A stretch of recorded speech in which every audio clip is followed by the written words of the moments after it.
اس وجود خاکی کے اندر جس کو میں نے خاک سے پیدا کیا ہے، ناپاک قطرے سے پیدا کیا ہے، اگر تم دائمی زندگی دینا چاہتے ہو، دائمی حیات دینا چاہتے ہو، اور قوت دینا چاہتے ہو، اور طاقت دینا چاہتے ہو، اور ہمیشہ دیکھنا چاہتے ہو، تو فرمایا آؤ میں تمہیں طریقہ بتاؤں. اللہ تعالیٰ فرماتا ہے آؤ میں تمہیں طریقہ بتاؤں. حدیث قدسی سنی. اللہ تعالیٰ فرماتا ہے جب میرا بندہ مجھے یاد کرتا ہے تو فرمایا کہ اس کی زبان میری زبان بن جائے. میرا بندہ جب مجھے یاد کرتا ہے اس کے کان میرے کان بن جاتے ہیں. میرا بندہ جب مجھے اور زیادہ یاد کرتا ہے اس کی آنکھیں میری آنکھیں بن جاتی ہیں. جب میرا بندہ اور زیادہ یاد کرتا ہے اس کے ہاتھ میرے ہاتھ بن جاتے ہیں. جب میرا بندہ اور زیادہ یاد کرتا ہے اس کے پاؤں میرے پاؤں بن جاتے ہیں. یا اللہ تو ان سب چیزوں سے بے نیاز ہے. نہ تیرے ہاتھ ہیں، نہ تیرے پاؤں ہیں، نہ تیرے کان ہیں، نہ تیری زبان ہے، لیکن پھر حدیث قدسی میں یہ بیان بھی فرما رہا ہے کہ تمہاری زبان میری زبان بن جائے گی، تمہارے ہاتھ میرے ہاتھ بن جائیں گے، تمہارے پاؤں میرے پاؤں بن جائیں گے، تمہارا وجود میرا وجود بن جائے گا. یا اللہ اس کا مقصد کیا ہے؟ فرمایا کہ وجود تو تمہارا ہی ہوگا. جو بنایا تو میں نے ہے نا، بنایا تو میں نے، وجود تمہارا ہی ہوگا لیکن اس کے اندر طاقت میری ہوگی.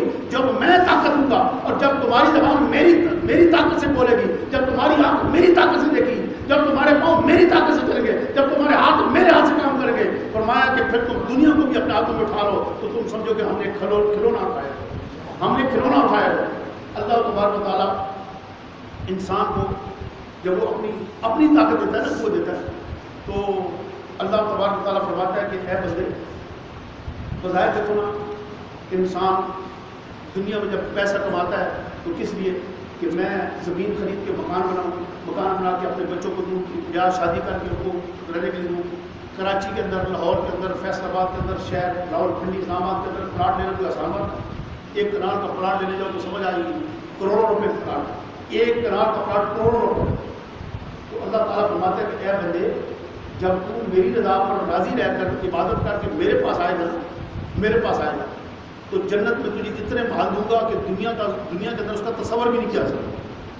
اور ایک اس شخص کے بارے میں نے پہلے بھی کہا تھا کہ ایسا شخص جس کی نیکیاں اور بدیاں برابر ہوگی اور اس کو دوزخ اور جنت کے درمیان بٹھا دیا جائے گا، تو وہ اللہ تعالیٰ کے اس حکم پر فیصلے پر راضی تو ہوگا، لیکن وہ کہے گا کہ یا اللہ مجھے تھوڑا سا جنت کے قریب کر دے.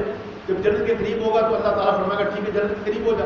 پھر کہے گا یا اللہ اگر میں جنت کے اندر بیٹھ جاؤں، آگے نہیں جاؤں گا، جنت کے اندر بیٹھ جاؤں، میں اندر چلا جاؤں. پھر جب اندر چلا گیا تو اللہ تعالیٰ کو کہتا ہے کہ یا اللہ یہ ساری جنت تو پر ہے، تیرے بندے اس کے اندر محلات کے اندر ہے، تو میرے اندر تو کوئی جگہ ہوگی نہیں، میرے لیے تو رہنے کی کوئی جگہ ہوگی نہیں. تو اللہ تعالیٰ فرماتا ہے کہ اے میرے بندے کیا تجھے میں جتنی دنیا میں زمین تھی اس زمین جیسی زمین دے دوں تو راضی ہوگا؟ یا اللہ میں کیوں نہیں راضی ہوں گا، میں تو پہلے ہی خوش ہو جاؤں گا. تو اللہ تعالیٰ فرماتا ہے کہ 1 زمین ہی 2 زمین دے دوں، 2 نہیں 3 دے دوں. فرمایا کہ اس دنیا کی زمین جیسے تجھے 7 زمینیں دے دوں تو کیا اتنے ایریے پر تو راضی ہوگا؟ یا اللہ میں کیوں نہیں راضی ہوگا. تو یہ اس بندے کی شان ہے کہ جس کی نیکی اور بدیاں برابر تھیں اور رب کائنات نے اس پر تلس کھا کر کو آہستہ آہستہ اجازت دی اور وہ جنت کے اندر داخل ہو گیا. فرمایا تجھے اتنا ایریا دیا جائے گا کہ جتنی دنیا میں 7 زمینیں تھیں. تو بتاؤ اس شخص کی کیا شان ہوگی کہ جس نے اپنی زندگی اللہ تعالیٰ کے ذکر میں گزاری، جس نے اللہ تعالیٰ کی محبت میں گزاری، جس نے نمازیں پڑھ کے سجدے کر کے اپنے رب کو راضی کیا، جس نے رمضان شریف کے روزے رکھ کے رب کو راضی کیا، جس نے صدقہ خیرات کر کے رب کو راضی کیا، جس نے غریبوں کی مدد کر کے رب کو راضی کیا، جس نے اپنے پیارے مصطفیٰ کے نقش قدم پر چل. اللہ اکبر.